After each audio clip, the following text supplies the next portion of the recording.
Hello friends, इस video में हम बात करेंगे all in one lesson plan format के बारे में। तो इस लेसन प्लान के फॉर्मेट का नाम मैंने all in one lesson plan format इसलिए रखा क्योंकि इस लेसन प्लान के फॉर्मेट की हेल्प से आप EVS, English, math, social science, health education, art education, work education, सारे सब्जेक्ट्स का आप लेसन प्लान बना सकते हो। ठीक है, तो चलिए स्टार्ट करते हैं।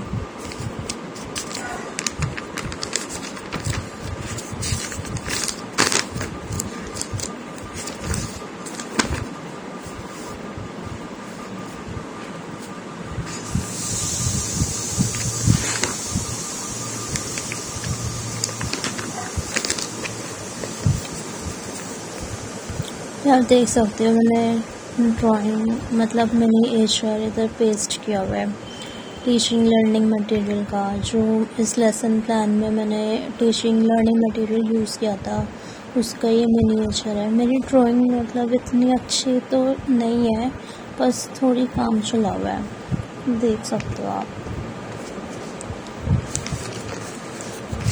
अच्छा, तो चलो स्टार्ट करते हैं ना।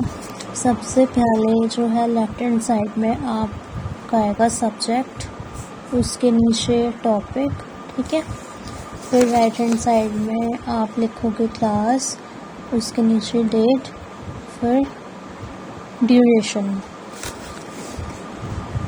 फिर उसके बाद आएगा आपका जनरल ऑब्जेक्टिव।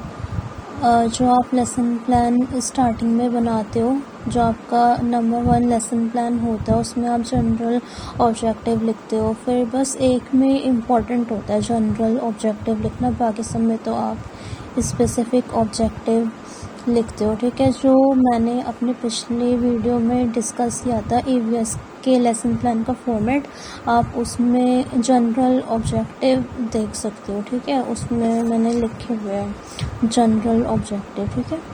तो चलिए अब हम ये स्पेसिफिक ऑब्जेक्टिव आपको लिखने जो आप लेसन प्लान बच्चों को डिलीवर करोगे उससे बच्चे क्या सीखेंगे, क्या लर्न करेंगे बच्चे, ठीक है। स्पेसिफिक ऑब्जेक्टिव में आपको वो लिखना होता है। फिर स्पेसिफिक ऑब्जेक्टिव के बाद आपका आता है टीचिंग एड, या फिर आप टीचिंग लर्निंग मटेरियल भी लिख लो इधर।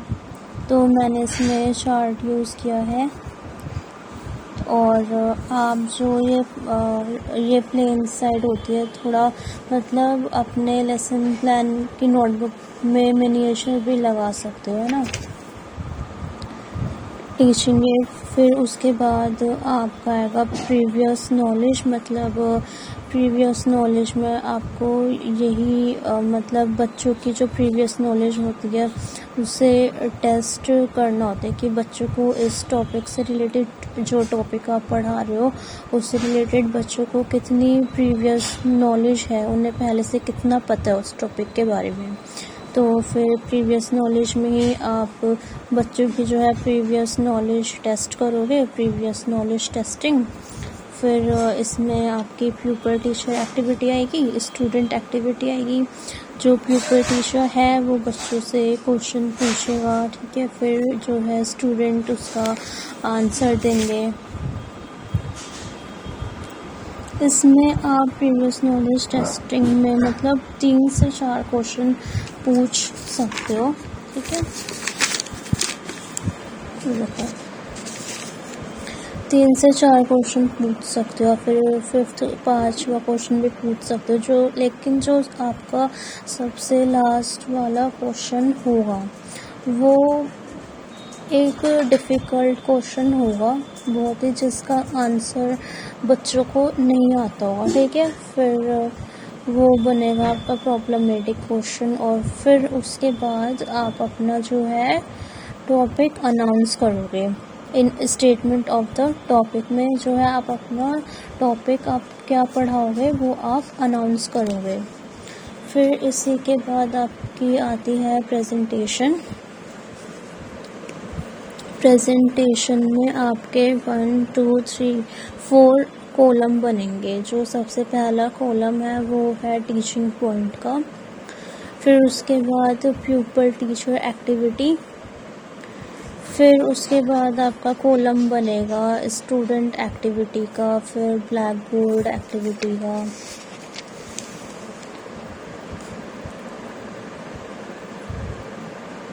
ये देख सकते हो आप। फिर प्रेजेंटेशन के बाद आपका आएगा रिकैप्चुलेशन। रिकैप्चुलेशन में जब आप अपना टॉपिक बच्चों को पूरा डिलीवर कर दोगे, है ना, तो आप रिकैप्चुलेशन में बच्चों से मतलब क्वेश्चन पूछोगे कि उस टॉपिक से रिलेटेड बच्चों को कितना मतलब समझ आया है। उनका ये टेस्ट करने के लिए कि बच्चों को कितना समझ में आया है, तो आप बच्चों से क्वेश्चन पूछोगे। फिर रिकैप्चुलेशन के बाद आपका आएगा होम असाइनमेंट। ठीक है,